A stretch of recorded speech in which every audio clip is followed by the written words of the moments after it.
So finally आम्ही पोहोचलो आहोत परकट नेचर रिसॉर्ट मुन्नारमध्ये. सो इथे आम्ही 2 दिवस असणार आहोत आणि ॲक्च्युली आम्हाला आता यायला खूपच उशीर झाला, 9:30 वाजले होते. तर शार्वी झोपली होती आणि ही आहे आमची रूम नंबर 1, 2, 3. तर ही रूम निवडण्याची कारण म्हणजे ॲक्च्युली तर आसपास ना सभोवताली सगळीकडे ना चहाचेच मळे आहेत. मी तुम्हाला सकाळी उठल्यानंतर तो व्ह्यू नक्कीच दाखवेन. खूप सुंदर ॲक्च्युली व्ह्यू आहे.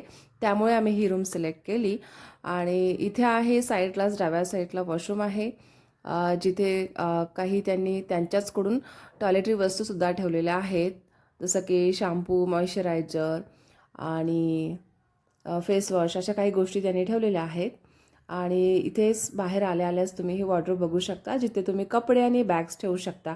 आम्ही जस्ट आलो त्यामुळे अजून बॅग्स वगैरे ठेवले नाहीत. अस्ताव्यस्त आमच्या पडलेल्या आहेत बॅग. तर आमच्या दोघांचेच ॲक्च्युली एवढ्या साऱ्या बॅग्स आहेत, दोघांच्या आणि शार्वीची पण. सो 10-12 दिवसाची ट्रिप होती त्यामुळे आम्ही खूप मॅक्झिमम वस्तू सोबत घेतल्या होत्या. सो असा होता माझा दिवस. तर व्हिडिओ आवडला तर लाईक करा आणि सबस्क्राईब करायला विसरू नका. भेटूया पुन्हा. बाय.